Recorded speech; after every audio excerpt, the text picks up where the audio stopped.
everyone. Thank you for tuning in to another exciting episode of the iConis podcast. As usual, I'm your host, Barry 3D for Deep Dark Delicious. Hey, joke never gets old. On my side, as always, the one and only man who makes you dance all night long. And if you're not dancing, well, because he signed off. Who am I talking about? My cousin, Rod C. Ladies and gentlemen, welcome to another episode. We got something for you. But I won't say nothing. All right. So we're going to sit around and we're going to introduce our guest below, and then we're going to go through our round table. So first of all, our guest on the show today. This man is funny. He's fantastic. You've seen him all over the place, and you've probably seen him on commercials, especially for our Canadian friends. If you like your Tim Hortons, you've seen him. The man of the hour, our friend, Mr. DK Phan. Hey, DK. What's going on, iConis podcast? DK Phan here. DK, you're everywhere. So first of all, man, DK, let the people listening and watching, let them know, one, where can they find you, what you got going on. Go ahead, plug it away, my friend. Oh my God, I didn't even prep this stuff. Where can you find me? I'm going to be at the sound recording studios this Saturday doing a little, doing some stand-up there. And then after that, I'll be at Joker's next Thursday, as well as next Tuesday, headlining the amateur night for the little amateurs there, showing them how it's done. If you want to check that out, it's at... oh, do I have the address off the top of my head? We're going to let's see if I can do it. 151 York Boulevard in Richmond Hill. So that's off the top of my head. Let me see if I can Google that. And I will tell you if I'm correct or if I'm going to get fired from this club immediately. Nah, you're not going to get fired from them because your talent will supersede anything going on, man. So hold on, you got a website or something people can catch you on? Oh, man, 115 York Boulevard. I was so close, just reverse the number. Just guys, 115 York Boulevard. Check me out at Joker's Comedy Club. If you want to check out my website, it's dkphan.com. It used to be .ca, but I sniped it off some other dude, the .com, because he forgot to renew it. So now I own the .com. Nice. DKFans.com.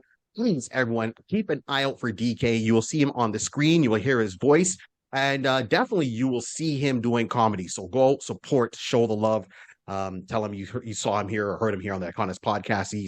He's absolutely fantastic. I'm so happy to have him on. You know, so real quick before we plug shows that are going to be outdated by the time this podcast comes out. Maybe because we recorded early, but it's okay. It's okay. Follow my Instagram at DK Fantastic, and you'll see which shows I'm coming up. So if the shows are past, just follow me, and you'll find out where else I'm performing. There you go. In the new year. There we go.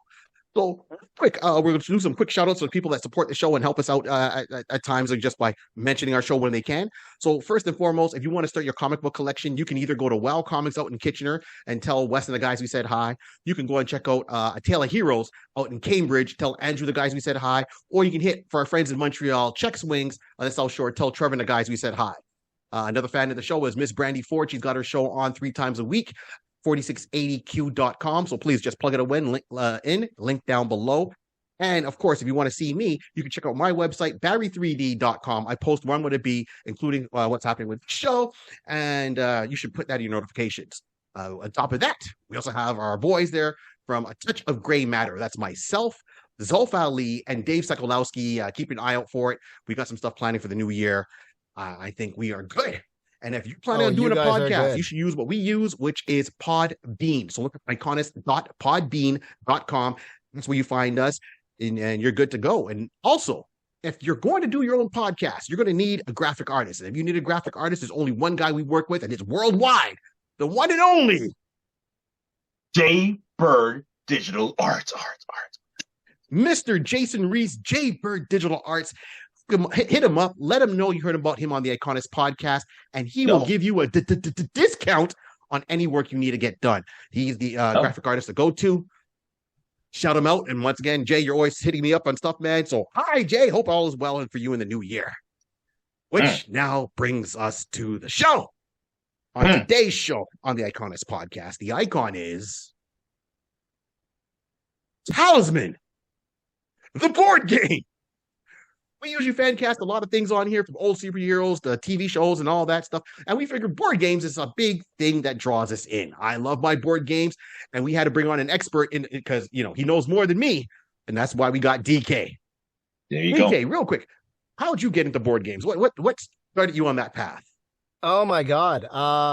You know what? I used to work an IT job, and I was spending way too much time on the screen, but I love video games. And for some reason, I also love spreadsheets. So board games was kind of like the natural extension to that. The first modern board game after Monopoly that I got into, and after Catan, I got into, I think in like 2006, when kind of like it was the Euro games, the German games were trying to make their big splash in North America. It wasn't until I'd say 2010 that one of my friends introduced me to the game Dominion. And yeah, have you played that one? No, I haven't. I am so behind on board games. This is why I'm so happy to have you on, man, because I kind of get in a rut and I stick with what I know. Yeah, so after playing Catan, like I realized like a lot of it is very luck dependent. It feels like a slot machine when you play Catan, right? Like you roll the dice, everyone's kind of like cha-ching or like oh, and then you cash out, you hope for trades. There's a bit of diplomacy in it. If you just really hate someone, you don't trade with them, right? With Dominion, what it is, so to introduce the game, it's a deck building game. I guess it's a deck builder. It's not a game where you build your decks beforehand and you bring it in to like a joint space like Magic the Gathering and then you battle your decks out. What it is with Dominion you get a spread of 10 cards on the table. Everyone has access to these 10 piles of cards. Each pile has a set of cards that do the same thing. And what you do is using the cards that you have in hand, you buy one of these cards from the middle, put it in your discard pile. And as you go through your deck, you're going to run through your 10 cards and you're going to have to pick them all up, shuffle them together. And now this new deck of cards that you have will have your original 10 cards plus a bunch of other cards that you had purchased. So it starts off becoming a 12 card, then a 15, then a 20, 30, 50, whatever card deck. And as you cycle through it, it allows you to do different things, ultimately get victory points, kind of like the holy, not the holy grail, but kind of like the food of most board games is the almighty victory point. And then after the game end conditions are met, so in this case, I think it was 3, it's been a while since I played. If 3 piles are depleted, plus all the score piles, then the game ends. You look through your deck, take out all the point cards, or the point guards if you're a basketball player. I don't know how you play basketball. Count your points. Whoever has the most points wins. So that was kind of like my first foray into like the post-Catan, post-Monopoly, quote-unquote modern board game. And what I liked about it is I realized you have a lot more player agency in a game. So you are in more control. You have more meaningful decisions that you're making. And at the end of the day, you're also, it came at a right time. It came at a time when arcades, couch co-op and all that stuff is starting to phase out. Like people weren't going to arcades anymore. I wasn't meeting strangers playing Soul Calibur. Sitting on the couch, like it's hard to get adults to come together and just kind of like, you want to play Mario Party for a little bit. Like with board games, it gets your eyes off the screen. You're interacting with people for the most part, and I can get into that in a bit. And you're connecting with people face to face again over a board game, having a real conversation with them, talking to them. And the thing I liked about Dominion is there's no player elimination, or you never feel like you're losing. I guess in Monopoly, like you just feel like you're in Pottery for 9 hours, and then the game ends with you flipping the table and you paying your landlord and then going to jail. Such is life if you're a rapper. Okay, got it. Pretty much, yeah. Cool. Yeah, so that was my start into board games. Cool. See, so I'm going back a little bit further than you, right? So we were mentioning on Talisman. So the board game Talisman was created like way back.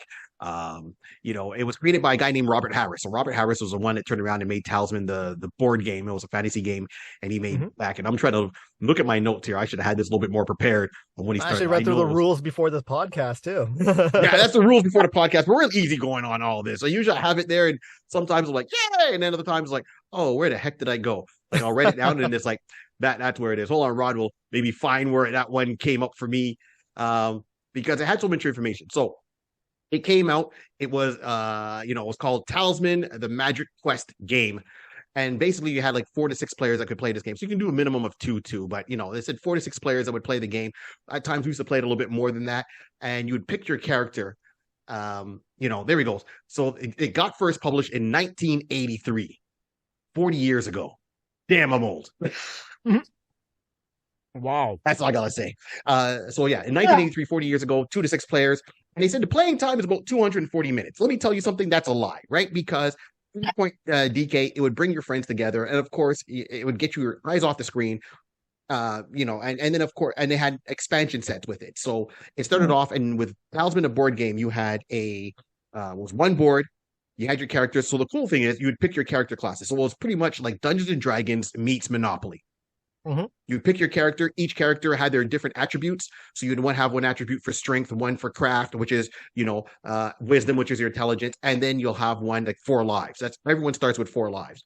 Depending on the character you play or you start with, each one has different things. So one character might start with weapons or certain swords, or they have to start in certain locations. And then depending on the board, you had your outer ring, your middle ring, and then the center ring. And the whole concept of Talisman is to get to the center. So you had to go around on the board, find a Talisman card, be strong enough or smart enough to get to the center ring, use a Talisman to get through the door, to work your way in there to get the crown of command. So once you're in there, you can find, like this, for example, the belt of Hercules, which will allow you to teleport to any other player and just beat the crap out of them. And every time you win, you move on to the next player and you try to take away their lives. The whole thing is either be the last person standing or you get the crown of command, which then, you go and annihilate every player and it's the last one standing. So it's a little bit of Highlander thing that was put into it at the same time. And that's the beauty of it, is that when you're playing on the traditional board, and when I mean that, you got your main board that the game comes with. So you would have like the Warrior of Chaos. Why did I know this one off by heart? Because that was my absolute favorite character to play. You're pretty much playing an anti-paladin or evil knight. Anytime you kill somebody, you kill a monster, you can do another roll. You pray to the gods, and you can get one of 6 things depending on your dice roll. So it boosts your stats or what you have. And you had your character sheets, and it was really nicely laid out. And this game was made, as I said, by Robert Harris, and he was an author. So he wrote this game. He did a sequel to this game, called Mythography or Mythology, something myth. Okay, I'll get the name in a second. But he did a sequel to the game, which I didn't know about this. But he wrote a series of novels, of spy novels, action novels, back in like the late 30s, early 40s. And they've been turned into movies. So it was cool that he started this game in school, play with his friends. Wow. Yeah, he just started this to play with his friends, and they kind of put it together as a fantasy game, and at boarding school he was at, and it was like, oh, this is kind of cool. And then he went over and ended up selling the game to was it not was it Workshop? Game Workshop. Workshop. Yeah, Games Workshop. Thank you, guys. So the Games Workshop, and it got out there, and then it went through a couple of revisions. Right now, revision number 4, edition number 4 is out currently, but I got on board with like edition number 2. Wow. And then the beauty of it was he was smart enough, they made expansion sets. So you could play this game, the main game, that's fine. You go up there, you can play it, and each thing you pull, like either, depending where you land on the board, you'd have to follow an action, right? So you have like a 6-sided dice, you roll, that's your movement. Sometimes you have to roll 2 of them, make your movement, depending if you got lucky. You can end up in a tavern. You can end up drunk in a tavern. You can rob somebody someone can rob you in a tavern. You can beat up the local strongman in a tavern, and then you get extra bonus points to, strength and so forth. You would encounter monsters. You could be lost for a turn. So it really reminded me of that whole fantasy aspect, really nicely put on a board game. And then they turned around and they made expansion sets. So you had the city expansion set, and I got a lot of these. So you land on the corner where it says city, and it'll have its major action, its limited actions. If you have the city expansion set, you put this beside the main board, and that was just a gateway to go into the city, and the city was its own other board. You had Talisman as your own other board. Oh, I think we lost my cousin. All right, maybe. Oh, no. Someone must have lost this connection. We'll keep going. He'll bounce back in, and that's how this whole thing was together, and which was really interesting. And that was really, I never played board games before. I mean, of course, besides Monopoly and all that, but a true fantasy board game to this level, I was hooked from day one. I remember my buddy had it. I borrowed it. We played it, and then it was okay. It was a trash talking. It was okay. I'm going to get this person, because that's the beauty of it, is you don't have to fight the other players, or you could. And when you fight another player, and if you win the fight, you have one of 2 options. It's either take one of their 4 lives, so you whittle them down from the get-go, or whatever they're having, you can take one of their objects. Ooh. Yeah. Yeah. Yeah. If you know your friends good enough, I mean, like how we with the same group of guys, I know which ones would come for me. I know which ones I'm going with. And if you got that magic sword, magic lance, and you had your things, here comes me. He's coming back. You know, and you had your whatever it was, you were good to go. I love the emergent storytelling that comes out of this game. And I love what I love talking when I talk to people who they've touched on board games, but they never really like fell down the rabbit hole of board games. So they learn to really appreciate and love a board game, is that sense of like appreciation for all the little nuances and facets, and just like really getting your mind around one singular board game. Like for me, when I started, I got obsessed with like a handful of board games, loved them to death, learned how to play them really well. And then the more and more I got into board games, the more games I would buy, and each game became diluted amongst the pool of board games that I had. So I never really, like right now I have a shelf, I call it shelf of shame, of games that I have and haven't even cracked the shrink wrap on it yet. Right. And I love that, like, this is going to sound really awful, but I just went on to BoardGameGeek.com, which is where you can go and you can look up kind of like it's forums for every single board game out there, or for the like unless it's like completely obscure, you will find people talking about that board game. And there's a rating system on this site. So Talisman, 4th edition by Fantasy Flight Games, is ranked it has a 6.5 rating, which when you live on this site as much as I do, most ratings are between 7 and 8 with like a weird decimal place in the middle. You're going by decimals. So realistically, a 7.1 and a 7.9 are like the difference. Then if you're like, you might as well just use a 10-point scale there. And then anything under a 7, over an 8, those are incredible games or terrible games. And Talisman ranks at a 6.5. So to like, I'm not going to say a true nerd or true board gamer, but like to someone who has spent too much time in board games, we've been exposed to other things that Talisman is not considered by the board gaming community, who are way too deep in that hole and have gone too far, in a way, a good game. But seeing like kind of like the love that you have, and especially because you grew up with this game, the childhood memories that you have with it, you learn to appreciate like not the mechanics, but you're appreciating the company of the game. And you're no longer playing the game itself, but you're playing with your friends, rather than like when I get new games and I get them to trick some friends to coming over and playing them for the first time, I'm not really playing with them. We're just seeing who pushed the buttons better on this random machine. And then whoever just made the balls drop over the pipes and stuff like that better won the game. And if you can grok the mechanics faster, sure. But for someone playing Talisman, especially because it involves dice, it's not always, I would say, maybe you can disagree with me. Would you say that like whoever plays better always wins? Or is it kind of like, you got screwed by the dice? A big bear came and chewed your leg off, or you didn't have the Sword of 1,000 Truths to help you out. You could have won, but I got the Crown of Eternity.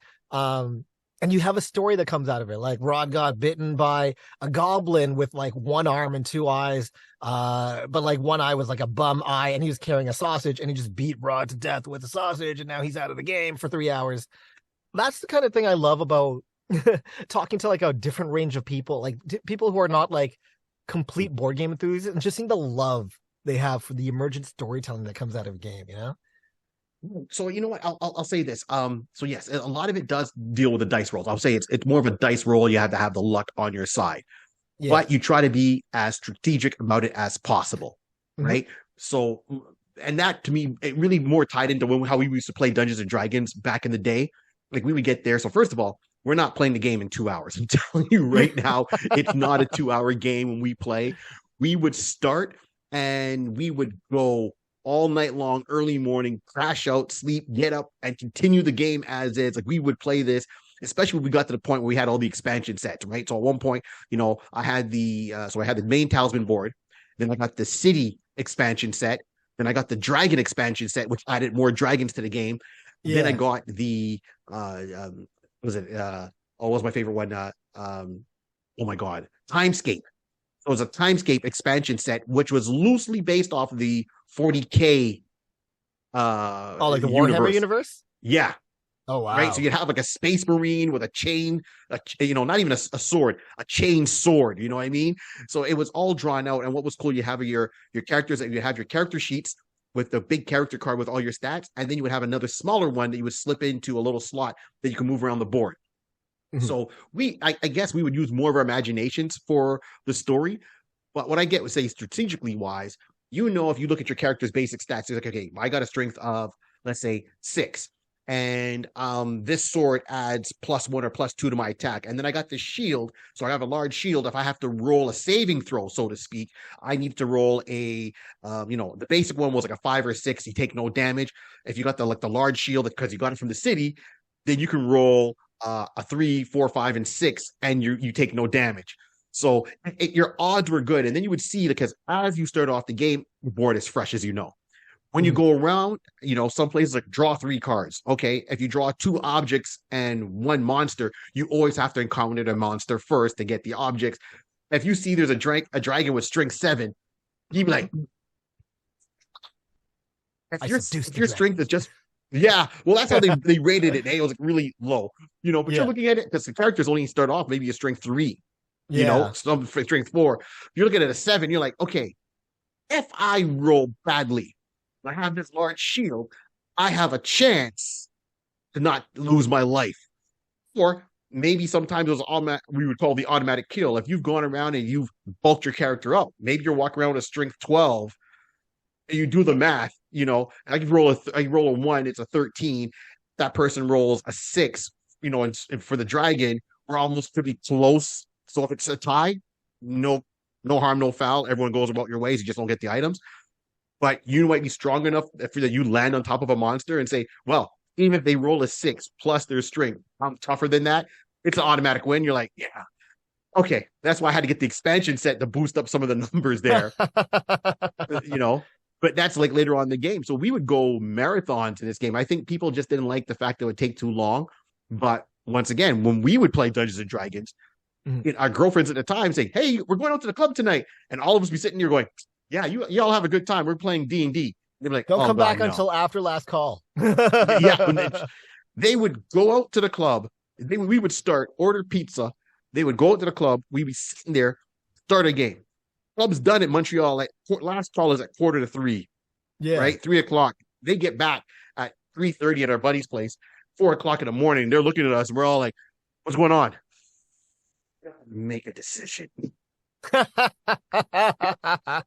that's the worst, because some people make decisions quick, and some of my friends, Winston, takes his time to make the decision on what he wants to do. And I know that decision part is like, can I get him where Barry is and screw him over by stealing one of his items? So yeah, but that was the fun of it. So I would say, like, is it dealing with the dice rolls? Yeah. But then, of course, at the beginning of the game, it's a virgin board. As you go along, you build yourself up. So you always have 2 ways to go. You would say, okay, what's the lesser of 2 evils? Would I have a better chance of surviving? And do it that way. Look, I love dice. I have friends who absolutely hate dice. Like some of my super hardcore, very like analysis paralysis heavy board gamer friends absolutely hate dice and chance. Because they have first, I think they're negative people, first of all, because they always think that the dice are against them. And it's like, well, the dice are against everybody. You just focus on the negativity.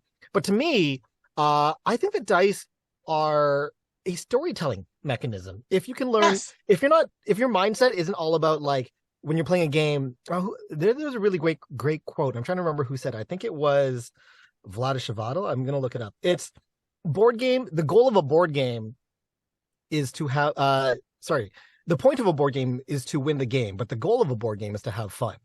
Right? Like when you're playing, you're trying to win, but your objective is to just enjoy your time with your friends, win or lose.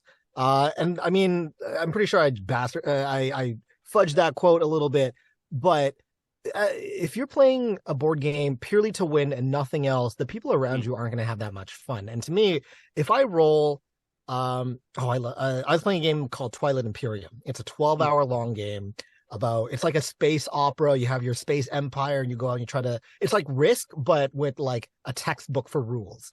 And it's dice heavy. It's got a lot of dice in it. You chuck a dice. You could statistically have like, I got +9 to this. I should win this fight. I love being in a situation where I statistically am going to lose this fight. Usually it's because I'm not ready. Someone attacked me, and my only chance is to roll a 1. And I'm like, okay, this is a story about this one little Marine, and he fended off a bunch of aliens all by himself, but he just did not have the cojones to fight off a bajillion aliens. So he watched his friends, his family, his kid, his wife die in front of his eyes, and then he watched his planet blow up in front of him, and then he died. And it's kind of like, some people can't handle that. Like, some people are like, oh, I hate losing like this. To me, it's the story of like this one soldier. Like, when you roll the dice mechanically, and if everybody was like a robot or an AI with no emotions, you roll the dice, this guy lost, that's the end of the game. Right. Yeah, next game. But I love being in situations where like, this is a story. It's a story game. I'm losing a game for like 9 hours. And I love it. Like, some people, I played, it's a birthday game for me. And I was playing one with my wife. I really wanted to play 6 people for this game. So I invited 2 people that I didn't really know that well. And this one girl, we built the map together, and she actually put someone in a corner where they had nothing but poverty and dead planets and just like a black hole in front of his home planet and something like that. He can do anything, and he built a wormhole that went into her back door and just like obliterated her army from like the other side of the galaxy. She was so mad that she said, if this guy wasn't your friend, I would punch him in the face right now. Not even trash talking, like flat serious. And I was like, I don't know if I don't want you in my home anymore. And it's kind of like, I feel scared. Yeah, I feel a little bit afraid, right? Like, it's just a game. I mean, yeah, you're losing. But first of all, is karma. You screwed the guy within minute 3 of the game. It's 9 hours later. He found a way to dig himself out of this hole that you literally put him into. And now you're upset, right? And the worst part was my wife, Helen, who was sitting next to her, and literally her like galactic neighbor who was going to attack her on the next turn for the win. And now she can't do that because she felt awkward about like winning the game, because this girl's already like, my wife doesn't want to get punched in the face by some random person in our home, you know, like they now know where we live. Like, find the story in a board game, you know. If dice suck, let the dice suck and have fun with it. Absolutely. And I mean, and you could appreciate this as an actor, comedian, you know, you could definitely appreciate the storytelling of it. If we go and watch a movie in you know, be it streaming services, in the theater or whatever, what's the movies they always show us? They always show us the underdog overcoming the obstacles. It's a feel-good movie at the very end, right? Like that's the basic storytelling. You don't want to go in there and say, oh, you want good to win, you want bad to play punished. That's it. You don't want to sit there and see, oh, this person was in a rough, you know, from the beginning, and that's how they end it. You walk out there, it's like, nah, that good story, but kind of tough. You want a feel-good moment. And with Talisman, we've had our feel-good moments. There's times where you laugh at your buddy getting screwed over by the system. You laugh sometimes at the cockiness, saying, oh, he's going to win it. And then you see how he stumbles. It's like, dude, you use that power. Oh, man, I forgot to. And you look at everybody else, and everyone's like, well, your turn's over. It's too late. There's no redos. You know, that's the beauty of it, because you get so much stuff. Like, you get armor, you get shields, you got helpers that join you, followers. So you have a follower that can be a gladiator and boost your stats to a certain degree. You might have a cart with extra weapons in it, because you're only allowed to carry the 8 items at a time. More than that, you need a donkey and a mule, and you have to have that. And you have to specifically say what is on the mule and donkey, or what's in your horse and cart, or an anti-gravity system. You have to say what items are there, because if someone comes over and they hit you and eat you, or they have a thieving ability, means as soon as they land on you, they say, I'm stealing his horse and cart. Okay? All the items that are in the horse and cart are gone. You can't turn around and reshuffle the deck. So you have to be very clear at the beginning what is where. And then you have to look at your group of friends and say, I know this person's coming for me. He's going to play a dick. Once again, that's my buddy Winston. He knows who he is. He's one of my best friends. But me and Winston are chill. You put us in any kind of game, we get a weird competitiveness going there, and we laugh at screwing each other over. So I know that if I have this nice sword that helps me, I'm keeping that on my person. I'm not going to put that in my horse and cart to use it, because if I lose to Winston, off it goes. So there's a strategy to it. There's a storyline to it. And that's where a lot of that comes into, and that's what makes it fun. So and once again, like Dungeons and Dragons, heavy dice base. I don't care how your character is rolled up on your paper. When you from getting moment one, you have to roll dice for all your abilities and stats for Dungeons and Dragons, right? You got like 7 stats you have to roll. Okay. And then you have to build those up as the module and the game goes on. And as soon as you walk through a door in a dungeon, it's the DM can say, all right, roll. Roll for what? Who opened the door? I opened the door. Roll. Oh, dang. There was a trap and I didn't look for it. All right. What happens? And that's not even getting into the room dealing with the monsters or who attacks first. If you might need a 3 to hit a character. I'm exaggerating. You probably on a 20-sided dice, you might need a 15 to hit a character, a monster, and you roll a 1. Well, that's the equivalent of tripping over your own foot, and then you have to roll again to see if the sword flies out of your hand because you totally pulled stabs your a buddy National in the Lampoon moment. eye. He's got to roll a dexterity check to make sure he dodges the sword that you just dropped out of your hand because you flipped. Well, that's it. All you're incoming. The rest of the party's like, we're all rolling saving throws. So you're right, exactly what it is. So Talisman takes and embodies a lot of that with me. I mean, I love my fantasy stuff. So when I watch my animes like Record of the Lotus War, this and even prior to like Lord of the Rings and all that, which I was into, it's right up my alley with it. So hold on, Rod. What about you? I know you've seen me play this game once in a while. Yeah. As you can tell, I'm just very these are one of those episodes I'll be just like, oh yeah, that's good to learn. That's good to learn.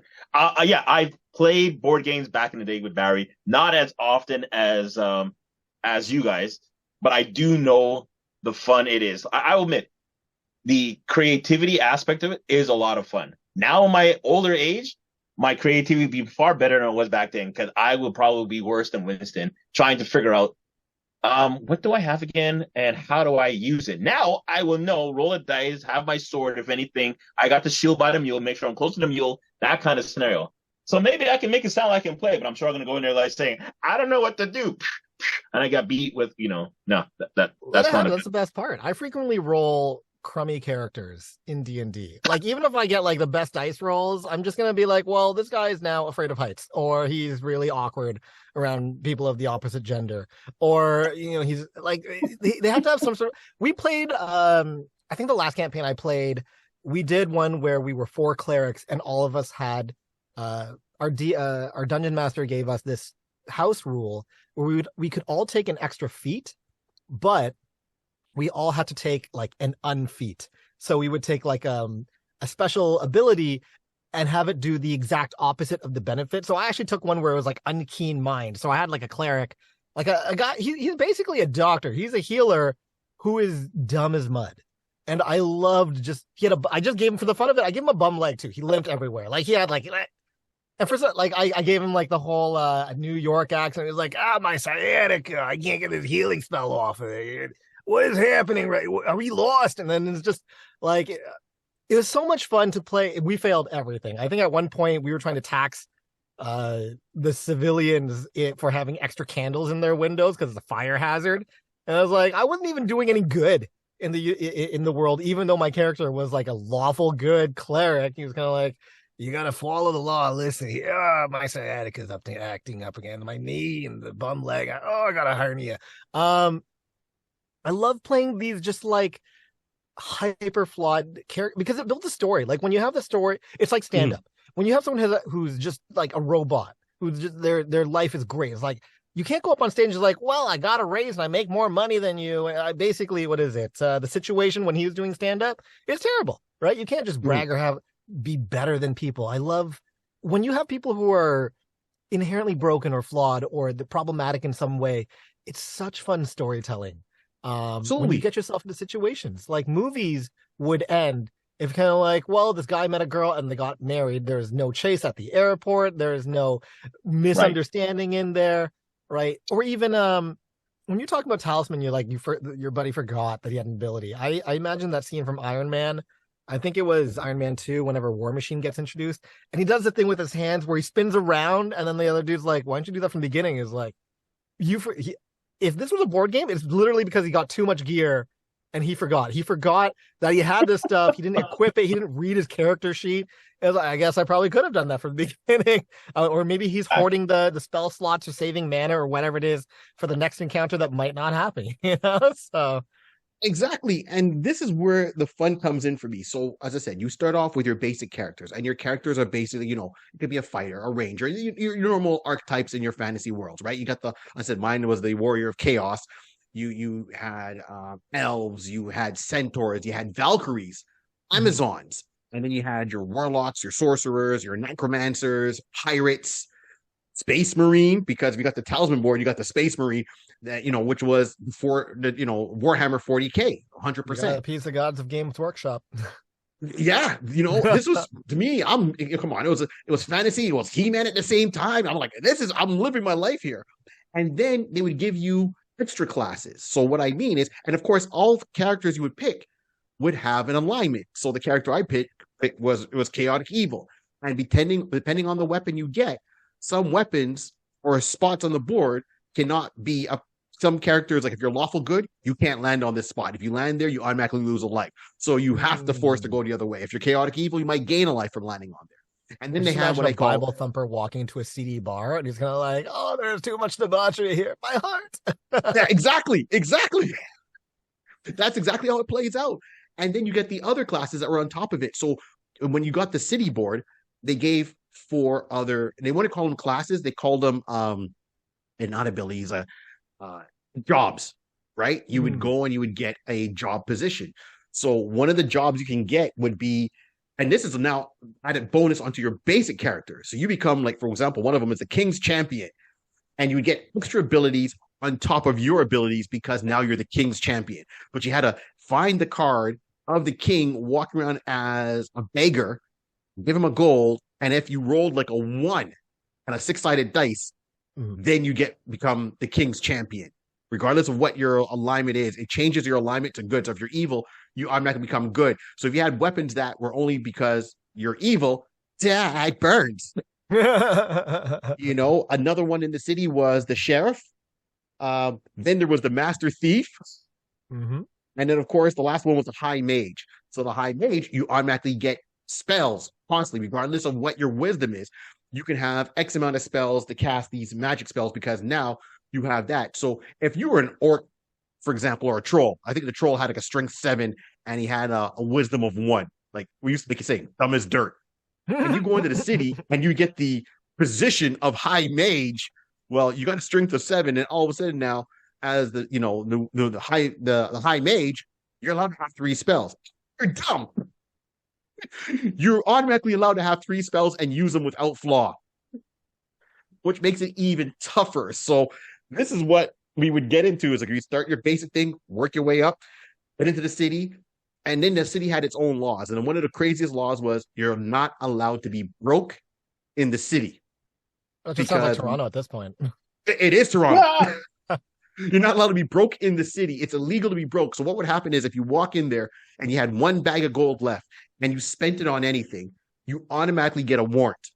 Every time you pull an adventure card in the city, let's say the spot says do adventure cards, so you'd pull 2. But then you always have to draw 1 more to see if you encounter the city watch.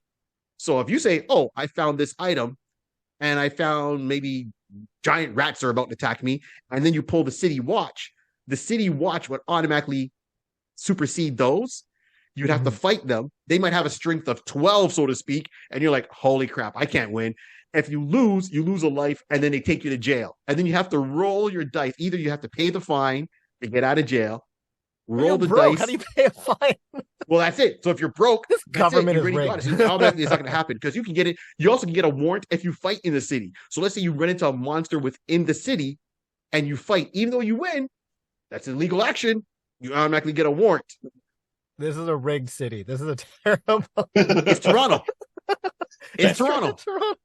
It's Toronto. Come on now. With the price of living, listen, you're arrested because you're broke, and if you want to get out of jail, you have to pay the fine, but you can't because you're broke. So you're in jail forever, and now the taxpayers are paying out of pocket to sustain this guy who's in jail because he had no money to begin with, and then he got into a fight with the city guard that actually picked a fight with him. Exactly. Can you sell off any of your weapons to compensate to at least make some type of dinero? No. Oh yeah, we're there for a while. Oh, well, that's it. Then you get to your turn, and you always have to roll to see if you kind of, can talk your way out of it, go through a court case. And this is within the game. These are rules in the game. Like edition number 2. It used to make me laugh because everyone wants to be in the city to get the chance to get one of these job positions I just mentioned before. But at the same time, nobody wants to risk it to be thrown in jail. Was it like a litigation expansion for Talisman 4th edition by Fantasy Flight? Fantasy Flight, if you're watching, litigation, the expansion for Talisman 4th edition. Make it happen. That's gonna be 5th edition rules right there. I think it should be. I'm telling you right now, I have no clue. I have no clue about that. And I have to say, I still have my board. It's in shoddy, like boxes in shoddy condition because it's so worn and used, but everything else in there is pristine. But this is the fun I would have. So every time people will look, it's like, and people, if you play with your friends long enough, they have a certain line of thinking. So it was the point where the whole meta game going and stuff like that. Yeah, exactly. It's very psychological. So at one point we were playing, and everyone looked at me and it said, "Okay, Barry, we're playing Talisman." I'm like, "Yeah, let's do this." Oh man! They're like, "But we're not playing. We won't play if you take the Warrior of Chaos." But, and anyone else can pick it. But they refused to let me play that character because I got a little bit too into my dark side. So I had to find other characters method to play. Acting in a board game, just kind of like, we're going to go around and we're going to rob the homeless. And take I was devious. I was really close. It's bad when your fellow friends say, "We're not playing if you play the Warrior of Chaos." And they banned me. After like our 6th, 7th time of playing this game, they banned me from playing this game with the Warrior of Chaos. So I had to give him up. And I said, okay, well, I went and bought the Talisman expansion set. And I went, Space Marine? Good enough. Watch me. Futuristic Warrior of Chaos with guns. That's how I played it. More expensive intellectual property. Yeah, exactly. And each board game, so each board had its own thing. So Talisman, I said, was the basic board. You got the city board. Timescape, where you got the Space Marine. It was like really like 40K, but instead of you land on the same spot as a person, you won't be able to fight him because you're going through dimensions. So you'd get a lot of like laser sword, combat droids, very futuristic items. Then the other board, it was the dungeon. So let's say you didn't want to get to the inner dungeon on the main board. You can automatically just start playing the dungeon and go around that way. Bypass everything to get that crown of command and then come back and beat the crap out of your buddies. But that board was tough. Like, I mean, tough. Sometimes you get it and it's like, okay, you can only move one space. So you have to encounter, depending on which way you take, you got to move spot by spot and probably hit most of those encounters. So I'm absolutely love it. And that's I've never moved on to other board games per se. There's others that caught my attention. So what was it? There's one that I'm curious about called The Captain is Dead. Captain is Dead. I haven't actually played that one. Let me look that one up real quick and see what. Right. I believe that's the name of it. It's called The Captain is Dead. It's kind of futuristic. I just like the art and the look. So I admit a lot of times I'm attracted to the art of a board game, how it looks. And I'm like, interesting. I can play that. And it seems to be like 4 players. Captain is Dead. Everyone's kind of survival board game. So that's one I want to try out in the future. Oh, I do remember this game. I just looked it up. I remember listening to another podcast about this. If you are into board games, the Shut Up, Sit Down podcast is a good one to listen to that is all about board games. I can actually give you the gist of this board game, actually. So the theme of this board game is that, like, imagine we're all on like the USS Enterprise. And let's pick an era. I guess Picard, because he's the only one I can think of right now. He gets shot by a laser, just like a freak accident. He's now dead, and we're being attacked by aliens, and we have to pilot the ship. It's kind of like the description of the game right now, if I read it to you, is kind of imagine that you are one of the crew in your favorite science fiction TV show. Now imagine that in the last 10 minutes of the show, things have gone so badly, the captain is dead, and you and the surviving members of your crew have to pull together and save the day yourselves. And if I remember correctly from, and I could be wrong, I think this is like a real-time game where basically all of us are scrambling like, okay, Barry, you got to man the ship shield or something like that. And you're rolling a bunch of dice or doing some sort of an operation to get that up and running while I'm kind of like navigating through an asteroid field. And then Rod might be kind of like maintaining the engine or something in real time. And we're all like frantically trying to do things, but it relies on each other to get things done. And then we're just like putting this together. I think it was a real time game. Or maybe it wasn't. I could just be talking completely made up stuff here. But it's definitely a co-op game. Actually, if you like that kind of stuff, I would actually recommend Captain Sonar is a fun game for 2 to 8 people. And what it is, it's at a full count of 8 people, which would be great. It is 2 teams of 4. And each of you is on a submarine trying to hunt down the other submarine and shoot them down. Right. So it's almost like Battleship to a certain degree. So yeah, it's basically like real-time Battleship, but each of you guys has a different role that you're supposed to do. So one of the people is like the radio person, and they are literally listening to the other. So you have the captain who's kind of like navigating the ship. So they're like up, down, left, up, left, down, right. And then so that's the captain. The radio operator on the other side is literally writing these on a piece of not acrylic, I think. The thing that you remember those overhead projectors that you had, like the clear plastic? Yeah. Oh, yes. Yeah. That film paper. Yeah. They would be writing kind of like on a grid, up, down, left, like they're drawing the line and then aligning it to a map that has like islands. So you can't run your submarine into an island, otherwise you're dead. But the radio operator is like writing these directions down on a piece of cellophane and then adjusting it to the map to try and pinpoint the location of the enemy submarine. So like that's 2 of the roles. The third one, they're manning the weapon, so they have to draw like they have to kind of like trace their path through like a little maze or something like that in order to arm the weapons. It's kind of like Operation. If you hit the sides of the thing, your ship blows up and you lose a hit point. And the 4th person is maintaining the engine, so they're just trying to get the engine to go and keep that thing from going if your ship is moving too fast and stuff like that. And you're doing all of this in real time, which I think is amazing because now you're like, it's real time Battleship. You're literally tracking another team and their battleship and making sure they haven't blown up their submarine, and shooting them down. And then you're like, okay, man the torpedoes, fire at this location. They're like, is that a hit? No. And you're like tracking and scrambling again. But when you introduce a real-time aspect to these games, it takes things to a whole new level where you're not thinking straight because there's so much pressure when you can't wait for your turn and you're kind of like, oh, what do we do? And you're just like, yeah, it's hectic. It's wild. I think you would really enjoy it if you like that kind of a thing. Of like co-op or hecticness or storytelling. And what you're describing, the way you play games, you definitely seem to have a taste for American style games or what people call Ameritrash. So kind of like I guess in the last 10, 20 years or something like that, games kind of became divided into 2 kind of like schools of thought or styles. So something like Talisman or your Warhammers or any kind of like a dungeon crawler game kind of classify into your American style Ameritrash games where they're very it's theme first. It's all about storytelling. It's all about dice. It's all about and you usually have like heavy rules where you're like, okay, this sword does this, the shield does this, your boot makes you jump this high, and then like your eyebrows give you special power with women.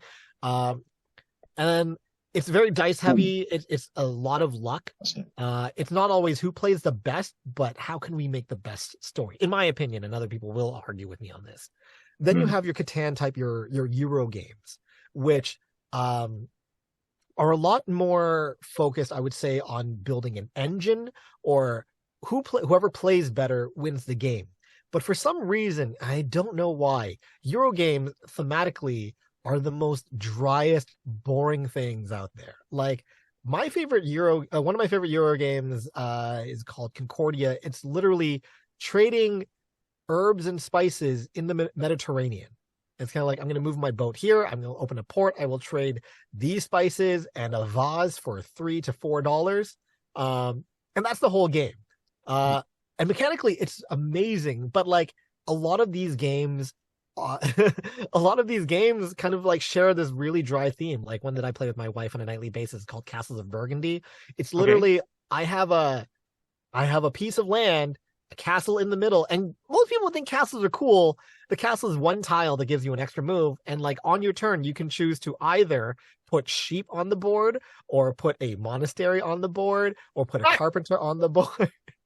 Or it's like, oh, I'm Okay. gonna buy a boat and put that on the boat. Like it's kind of like it's so dry and mundane. There's no sense of adventure to it. But Right. mechanically, there's so much fun if you enjoy board games or love. If you spend your Friday nights doing Excel spreadsheets for a made up company that you don't work for and doesn't pay, that like Euro games are kind of like the thing for you. Even the dice in Euro games aren't rolled; they're just used to indicate numbers. So like I'm gonna use the one on this dice to indicate that I have one sheep. And that's it. And like I've gained another sheep. I can pick up this die, not roll it. I'm just gonna flip it to the 2 and put it back down on the board. And that's kind of Euro games in a nutshell. I actually the best way I can't explain this as well as one guy who is really well known. He's a voice actor first of all, so he's actually done a lot of video games. I think he was in Borderlands, a bunch of cartoons. His name is ProZD or Sungwon Cho. And he created this parody video, this parody YouTube video. It lasts like 90 seconds, where he explains the differences between American game and a Euro game, where it's kind of like, now we're going to be trading on the Mediterranean.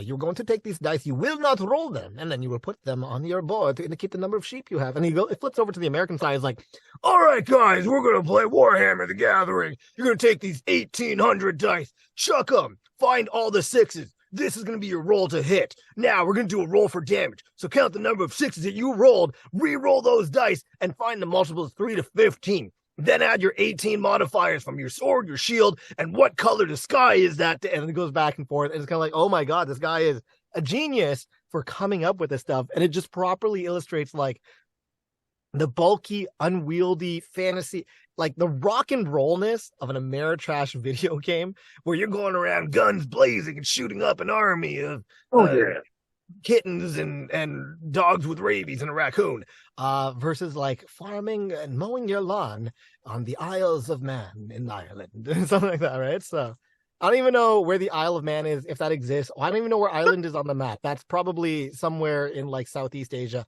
No idea. I think they like to eat carrots. That's their main export. I'm just a board gamer, not a nerd. I'm not good at geography, guys. So don't cite this in any AMA or APA scholarly documents. And as I said, that's why I love my board games. I mean, I'm used to probably more than American style, right? Because that's what I said. Dungeons and Dragons is all that. It's roll your dice, have your modifiers, go for it. This is why this speaks a lot to me. I don't get me wrong. I have not gone deep into board games. I mean, really, I hit Talisman to show you how much I was into this game. Is I bought myself an Android tablet. I mean, this is a while back, and of course, you can always download games Steam to play. Or the mobile version. Pardon me? Yeah. There's Talisman. The for your game you can have on your Android, and I own it. I've bought some of the extra expansion sets, so this way you can put AI with the 3 other ones, and you can play against the AI. If other people have it, then you can all play over, wherever you're located, and play either this one. So I have it this way, and I even bought it for my PC. And I don't play games on my PC, so this really stands out that I bought this one, and then it had the Horus one, which is like a Warhammer kind of Talisman Horus, Horus Heresy or something like that. Yeah, Heresy. Thank you. And that's the one I got. So I got the 2 of them. Do I play them? Sure. Just because it's Talisman, and I'm into this whole genre. They've got me.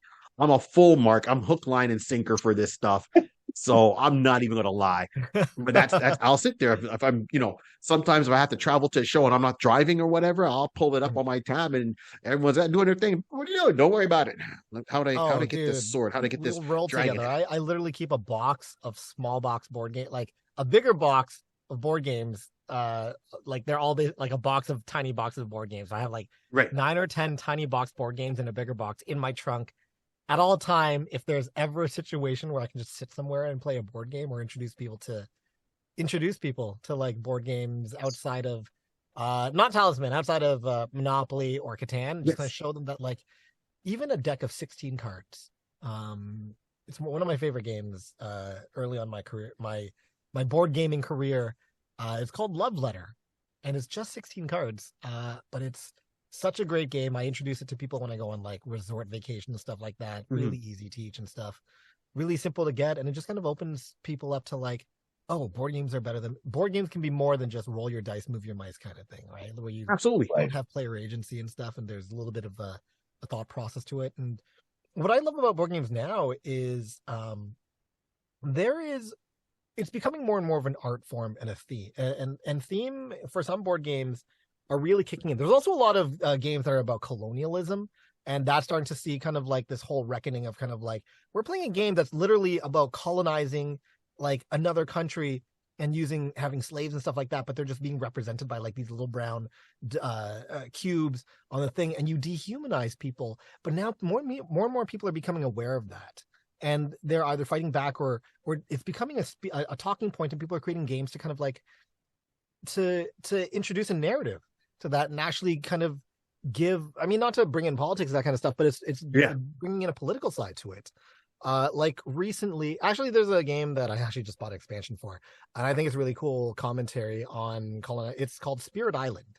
And what it is, it's a co-op game, and you play from the perspective of the story of the game, I guess, is you have an island, and it's inhabited by natural spirits of the island. So it might be like fire that burns bright, or like water that gives light, like the name of the spirits, and they all have these elements where they can do damage, or they have a mechanic to them that will it's thematically correct.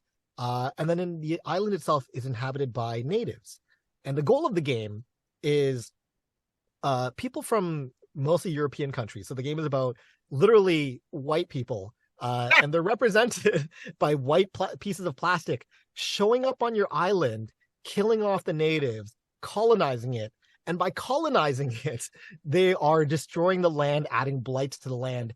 And you as spirits are sent to push they're called invaders in the game. You're pushing the invaders off of the island. So you can do things like hit them with thunder, or like engross them in darkness so they become afraid and run away from the island, or drown them. And it's the game itself is incredibly fun mechanically, but there's also a little bit of social commentary in there where it's like, what are we playing? Well, it's a game of drowning white people, I guess.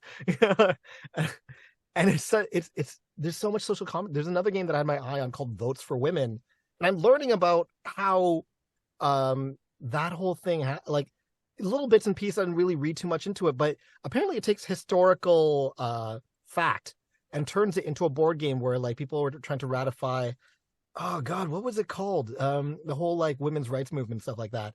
Yeah. But it's basically one of you guys plays kind of like the conservatives, the other people are playing the people who are fighting for rights for women.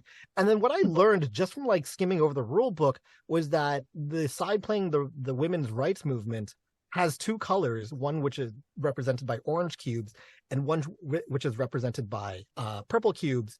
Is during the whole like, let's give women's rights, they were also like, let's give women rights, but not black women. Or it's like, should we allow that? And that's represented by like the purple cubes, and the other side can actually use that to our advantage. Like, okay, well, these women want rights, let's divide them and have them fight each other and turn this into a race war rather than a gender war. And I was like, holy crap, this is a board game? Like, from the reviews I read, it's not the most complicated game, it's not the most heavy or like well built. It's decently well built, but it's other people have criticized it as kind of like another risk kind of thing. But when you when you put that theme onto it and you educate people, so you have event cards that are like, this amendment showed up, or this law came up, or whatever, and that changes the board around, it's kind of like, well, I'm playing a game, but I'm also learning about like American history and stuff like that at the same time, and learning that like politics aren't black and white. All right, well, I mean, in this case. Absolutely. And this is, and so here's my question for you, right? So you enjoy games, so you and thank you for identifying all, because I didn't even know all about, you know, the American style, European style. So this is all new to me. So this is really, I love talking about this stuff. I'm learning, right? So one, do you like the games where they're rooted more in history and you're learning something from it, or you just want straight storytelling, or it depends on your frame of mind on that day, let's say when you're playing a game? It depends on the mood and literally sometimes who I decided to invite over that day. Okay. So my favorite game, I'd say some of my favorite games, Brass. It's a game about building railroads in the 1800s. Not too much political stuff. It's a very economic game. Just make money, build trains. And it's not mean per se. It's one of those games where it's kind of like, I can help you, but by helping you, I'm helping myself much more. or I can force you to help me because you need my help, but you'll benefit more from it. And it's like, oh, I'll take the free help. And it's kind of like, it's a weird thing where it's not negative interaction. It's positive, but still competitive, but not co-op at all.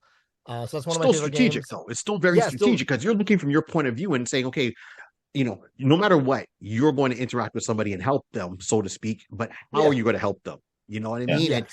Right. And you're still making that strategy call. It's not just simple of roll the dice, go over, okay, $200, skip jail, keep going. It's a lot more deeper than that psychologically. Do you think people underestimate board games for who's in it is in it and understands the psychology behind it. But for who's on the outside looking in, do they just say board games and kind of dismiss it as not as deep, informative as what it really is?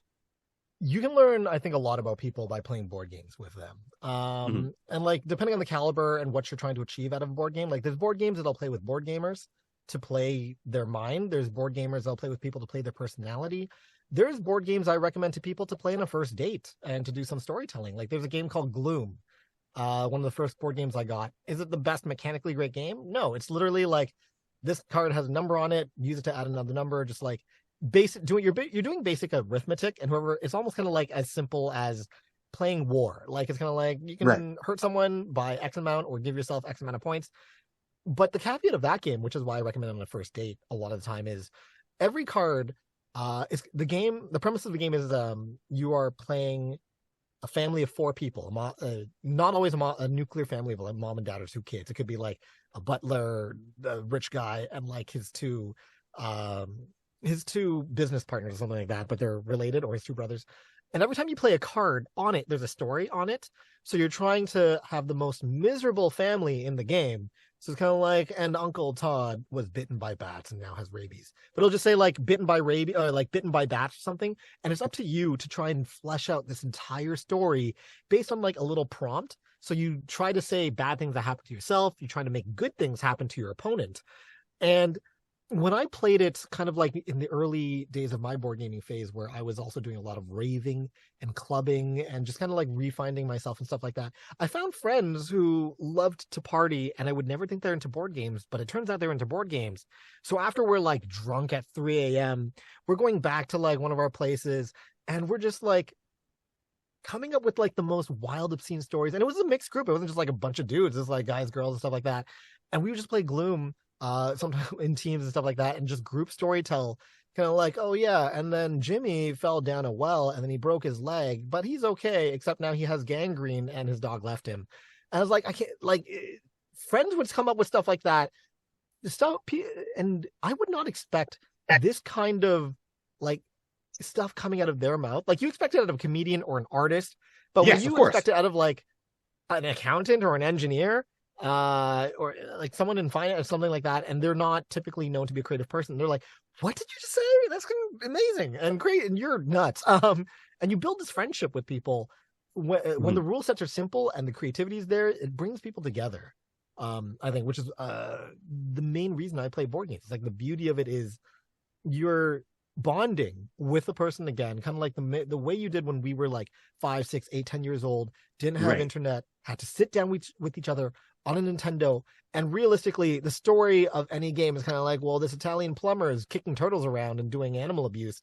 And like, not too much story there, but you build this little friendship somehow through like you're given like bare bones things to work with. And you're like, let's come up with the story together. Let's bond together and create a memory. Right. So. Of course, because I'll say this right now. It's like, I mean, up to the times we played Talisman, in the past with my buddies, we get around, we start trash talking each other, and we'll call out moments where things went wrong for us just in this board game. And in that board game, it brings out those moments. It brings out a lot of laughter with us.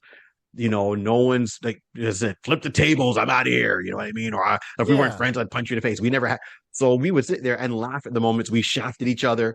How it played out, who rolled the one. Usually it's kind of me. And any of those things, it puts a smile on our face at the end of the day. And that's, memories is the most important thing when you're trying to build friendships and have friendships and be able to go back to those moments. And even when times are tough, when even times are gloom and the dog gets gangrene or something. So hold on now. Before we wrap this whole show up, I want to say this, Rod. I know board games. You got in slightly with it. Would you play? Have you played board games lately? Are you looking to play board games, or is something you would do? I know you're a busy man, but what's your take on that? So no, I haven't played like board games. Like again, I'll be more of the introduction, the typical, North American playing Monopoly, Scrabble. It's wild enough for you to add Scrabble as a board game. Yes, it is. So people, let's go with that. For one, DK, thank you for being here because, like Barry said, you've educated me on certain aspect of it. I've always realized that there is probably a distinction into that world, but I just never knew.